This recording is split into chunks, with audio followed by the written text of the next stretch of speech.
أشهدك وكفى بك شهيدا وأشهد جميع ملائكتك وسكان سماواتك وحملة عرشك ومن بعثت من أنبيائك ورسلك وأنشأت من أنساف خلقك أني أشهد أنك أنت الله لا إله إلا أنت وحدك لا شريك لك ولا عديل ولا خلف لك ولك ولا تبديل وأن محمدا صلى الله عليه وآله عبدك ورسولك أدى ما حملته إلى عبادي وجاهد في الله عز وجل حق الجهاد وأنه بشر بما هو حق من الثواب وأنذر بما هو صدق من العقاب اللهم ثبتني على دينك ما أحييتني ولا تزغ قلبي بعد إذ هديتني وهب لي من لدنك رحمة إنك أنت الوهاب صل على محمد وعلى آل محمد واجعلني من أتباعه وشيعته واحشرني في زمرتي ووفقني على أدء فرد الجمعات وما أوجبت علي فيها من الطاعات وقسمت لأحيا من العطاء في يوم الجزاء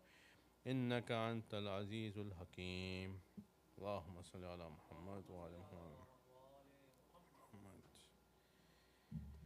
إن الله وملائكته يصلون على النبي يا أيها الذين آمنوا صلوا عليه وسلموا تسليما اللهم صل على محمد وعلى محمد. Dear brothers and sisters, Assalamu alaikum wa rahmatullahi wa barakatuh. Alhamdulillah Rabbil Alameen.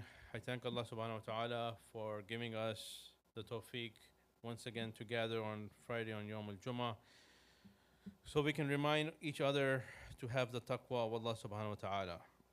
The remembrance of Allah, the awareness of Allah in every thought, in every action of ours. Taqwa, which is the source of our faith, of our iman. It is our obedience to Allah subhanahu wa ta'ala to always make sure that we are doing all the good things that bring His acceptance and His pleasure, and avoiding all the bad things which can cause the anger of the Creator and the Sustainer of all things. On every Friday, we get this blessed opportunity to remind ourselves to strengthen and improve the status of our taqwa, which in turn makes our relationship to our Creator stronger. And we must always strive and work hard to make this connection and relationship stronger each and every day. It is one of the most important relationships that we have. With a stronger taqwa and a stronger relationship on the Creator, everything that we do in our life will be in sync with what He wants us to do and avoid all those things that He does not want us to do.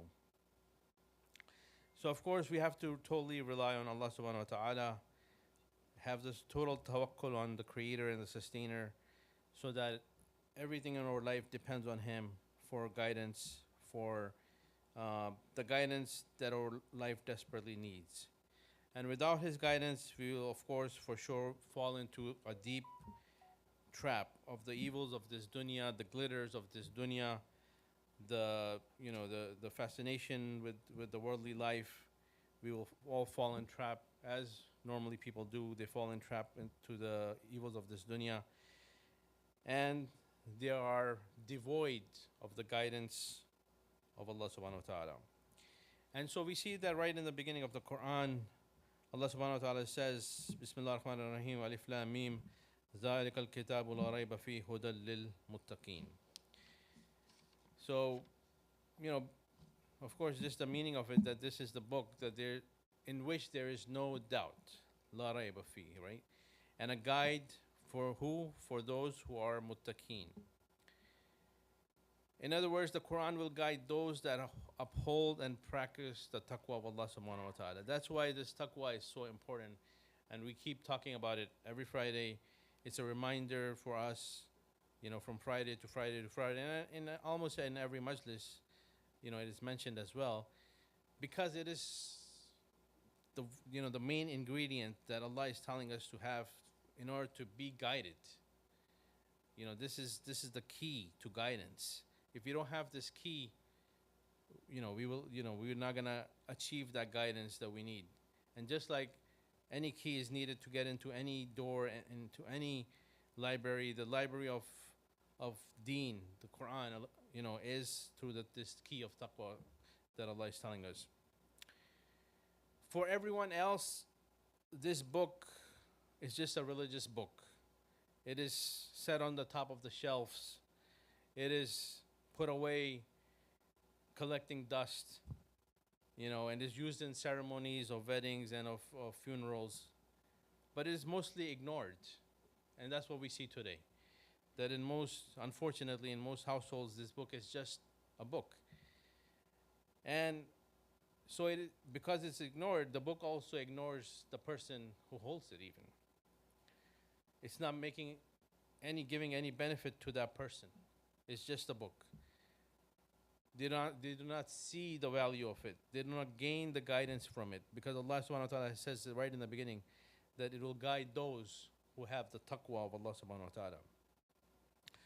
So going back to what the Maulana was saying last weekend, that taqwa is a complex word, as of course most words in Arabic are, that they have, many meanings derived from them.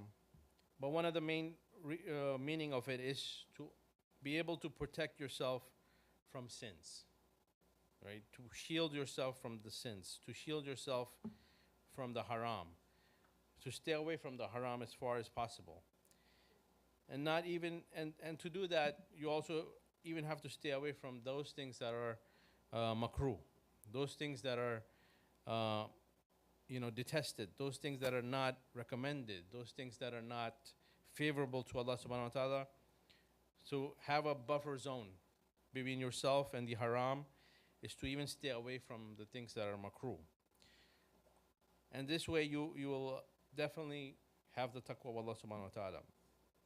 Also, we can see that the taqwa of Allah subhanahu wa ta'ala is like the muscle of our consciousness. We're always conscious of things that we do. And something always tells us what's right and what's wrong. We have this filter. So this is the taqwa that we have. We should always gain to strive to have this taqwa so that we can have this filter that we can differentiate right from wrong all the time. And just like any muscle, of course, you have to use it to make it stronger, right? So, but how can we test our taqwa? Like, what do we know? How do we see that this taqwa of ours that we keep talking about every Friday and on other occasions, that it's actually working, that it's actually producing some results? So it's upon you to test yourself. You have to see that the next time that you're tempted to go back to an old habit, bad habit that you've given up, that you've, made the resolution to get rid of this bad habit.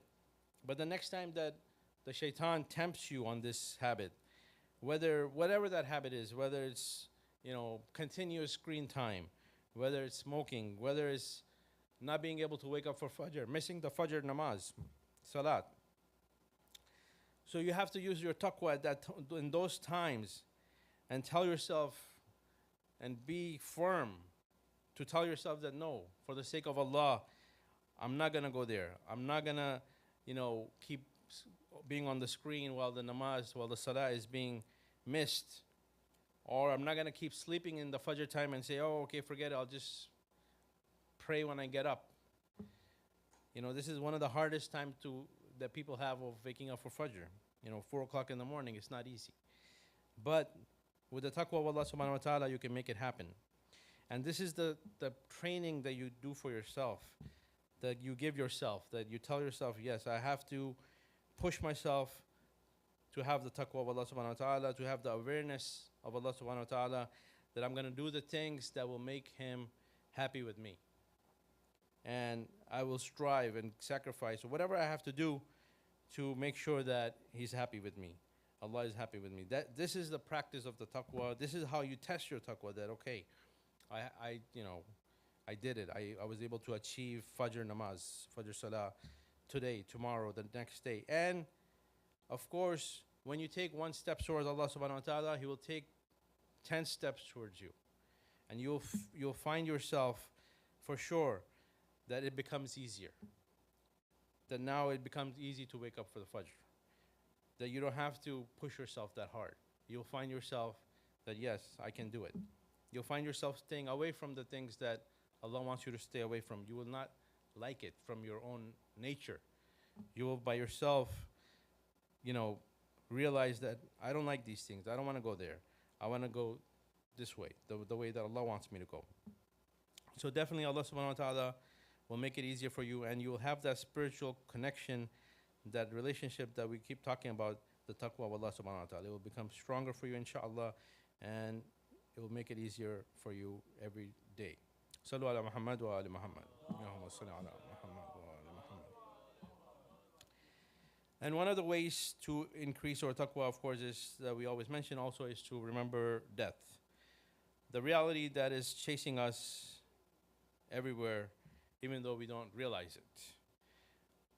In these days of Muharram, we are surrounded by the remembrance of the death of the Shuhada of Karbala. And of course, we see in our screens the funeral of the great martyr of our time these days being carried out. So we see death all around us. It's reminding us of its truth, its reality. And you can see even in that example that it wasn't just him who's an 80 years old, but also his daughter, his granddaughter were also martyred. So death does not care about the age. It does not care about the health. It does not care about the wealth. It does not care about the status. To death, it does not matter. It's just the appointed time that matters. And that's it.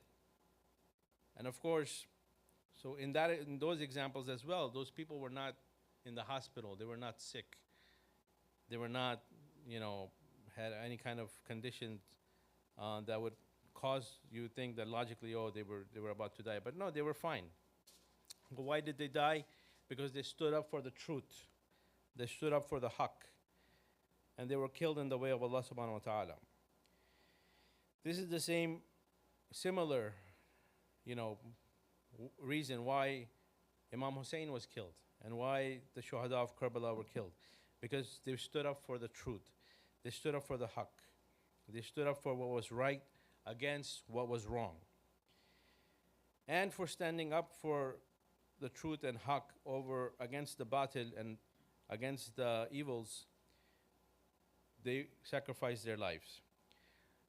So of course we have to take lesson from that. We have to take lesson about death and make every effort in our lives to stand up for the haqq, to stand up for the truth, no matter how hard it is, no matter how much pressure we face from the society or the world.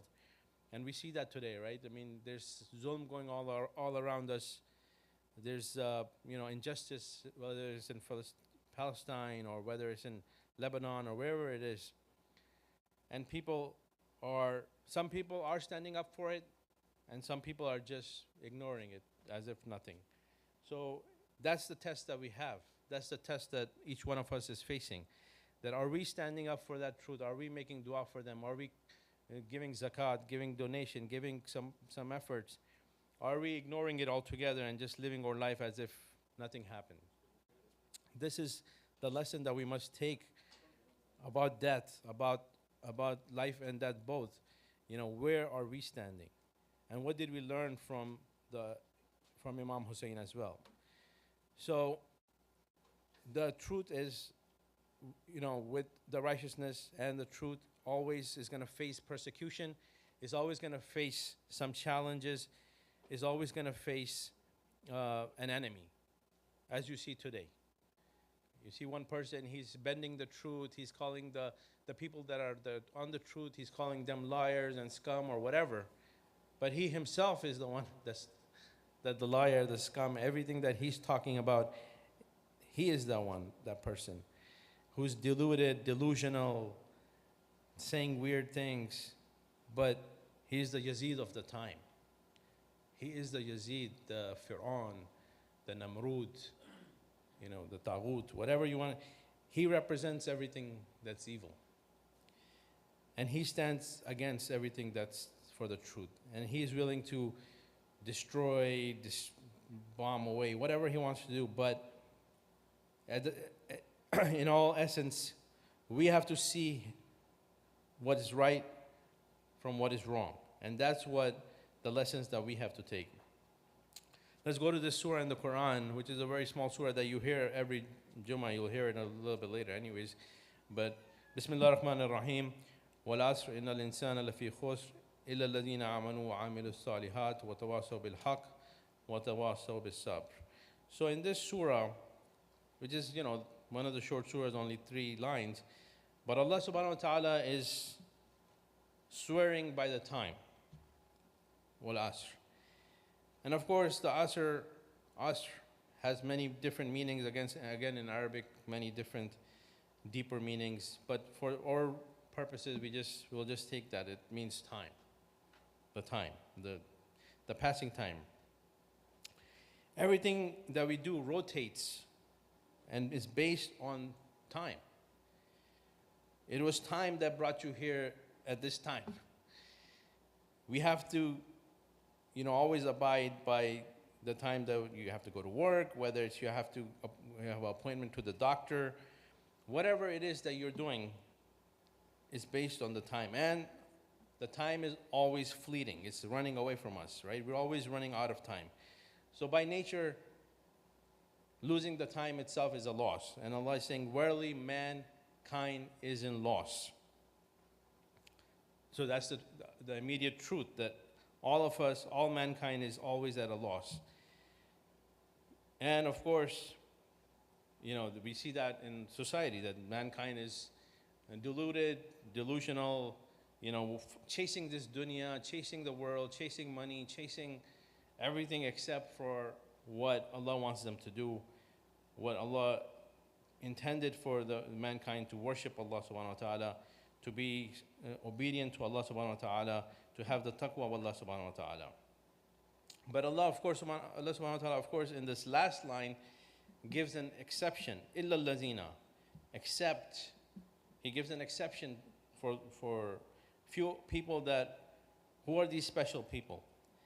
Exception for those that have the faith or have the taqwa. إِلَّا الَّذِينَ آمَنُوا. They have, they have the iman, they have the faith, they have the taqwa. وَعَمِلُوا الصَّالِحَاتِ. They do the good deeds. They do the good amal. They sacrifice their time to come to the Jummah. They don't just waste their time. They do good deeds. They do charitable works. They give zakat. They volunteer their efforts. They do everything they can to do the good deeds, whether towards their families, towards their friends, towards community. They're sacrificing and doing good deeds. وَتَوَاصَوْا بِالْحَقِّ وَتَوَاصَوْا بِالصَّبْرِ, right? And of course, they are on the haqq. They stand up for the truth, the haqq, with the justice of Allah subhanahu wa ta'ala. Those are the people that sacrifice themselves to be on the haqq, that enjoin the good and forbid the evil. They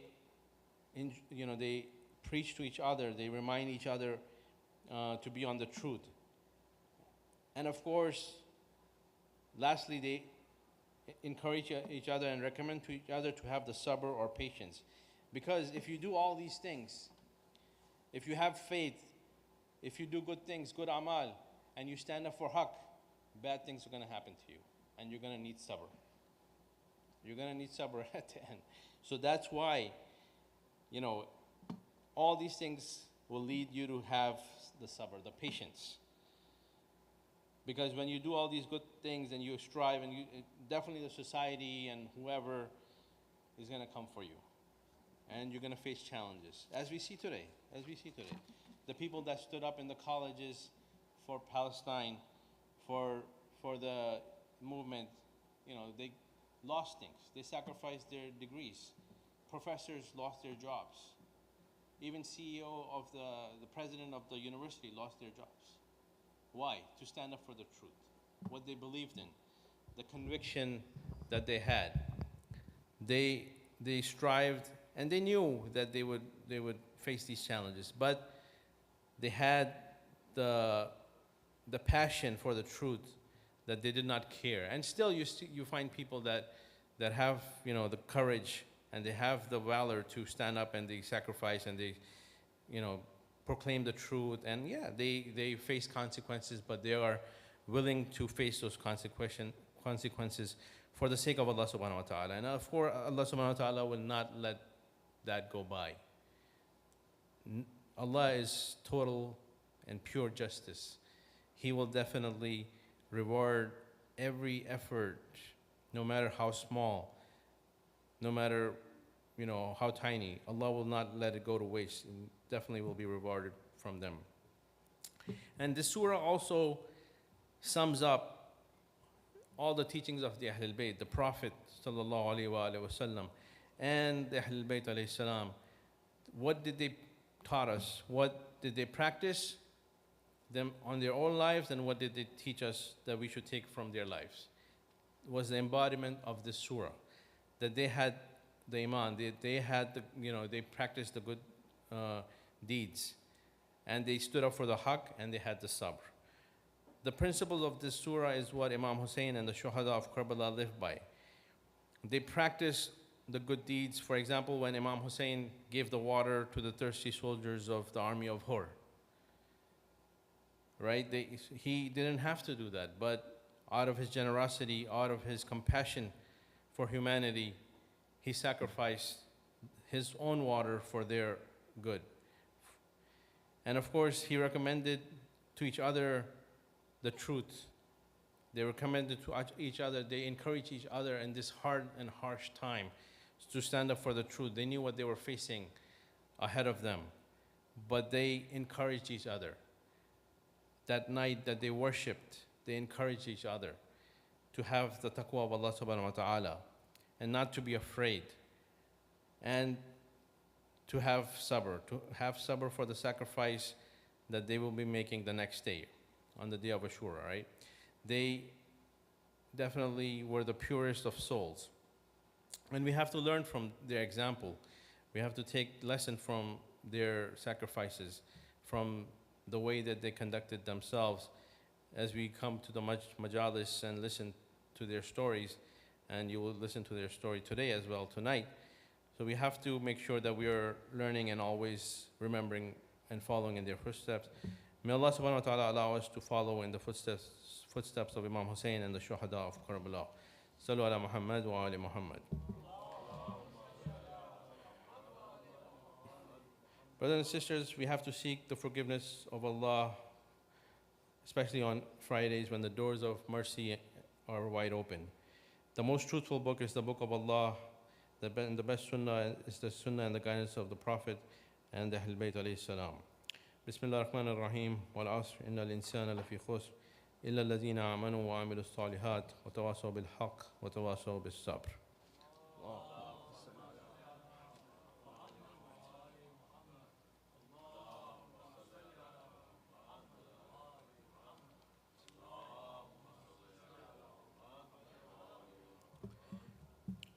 Bismillah ar-Rahman ar-Rahim. اللهم صل على محمد وعلى آل محمد كما صليت على إبراهيم وعلى آل إبراهيم إنك حميد مجيد. اللهم بارك على محمد وعلى آل محمد كما باركت على إبراهيم وعلى آل إبراهيم إنك حميد مجيد. والسلام عليك يا أيها النبي ورحمة الله وبركاته. والسلام عليك يا أمير المؤمنين علي بن أبي طالب. السلام عليك يا فاطمة الزهراء سيدة النساء العالمين. السلام عليك يا سيد شباب أهل الجنة إمام حسن وإمام الحسين. السلام عليك يا أئمة المسلمين علي بن الحسين ومحمد بن علي وجعفر بن محمد وموسى بن جعفر وعلي بن موسى ومحمد بن علي وعلي بن محمد والحسن بن علي وخلف الحادي المهدي عليه السلام. اللهم صل على محمد وآل محمد.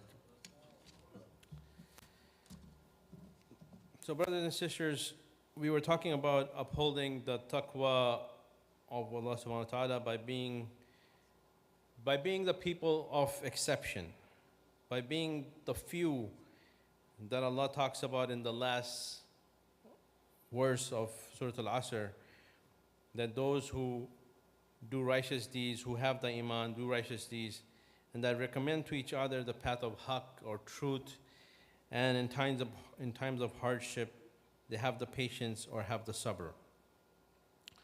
Today is the 25th of Muharram and the commemoration of the shahadat of Imam Zain al-Abidin, Imam al-Sajjad, alayhi salam. Allahumma salli ala Muhammad. He embodies Surah Al-Asr throughout his life. The tragedies that he saw were unthinkable, unimaginable.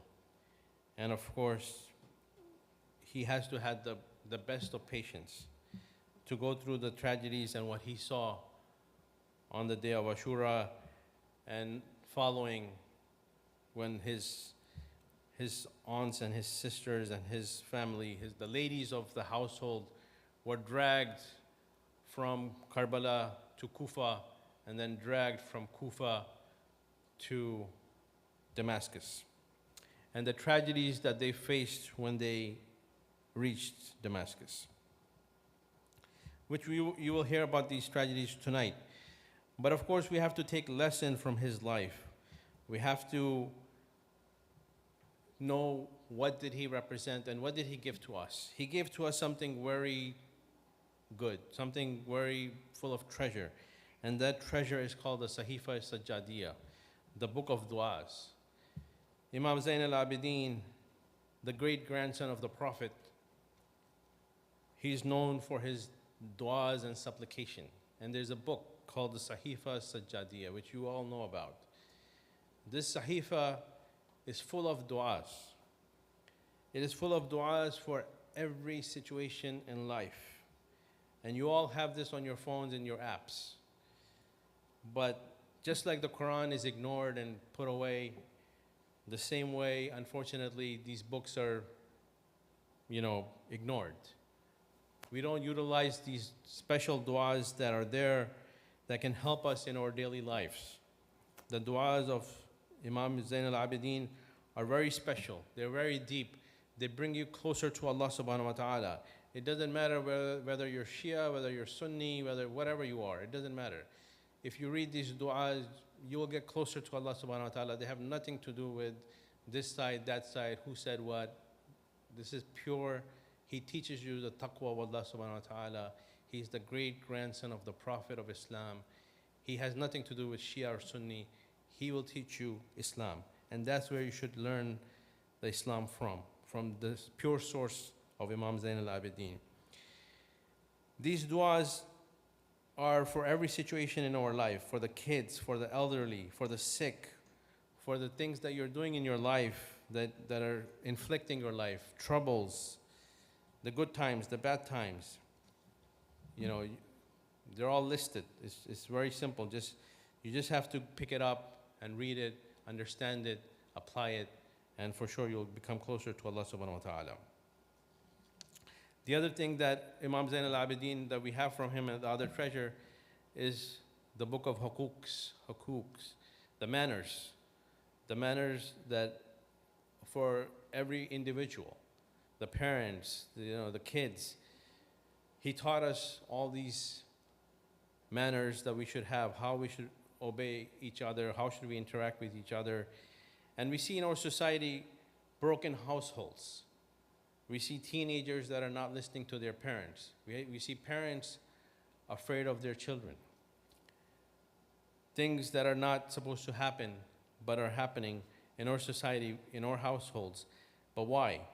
When you have these treasures from Imam Zain al-Abidin, these books, these teachings that we're not utilizing, that we're not using, that we're not studying.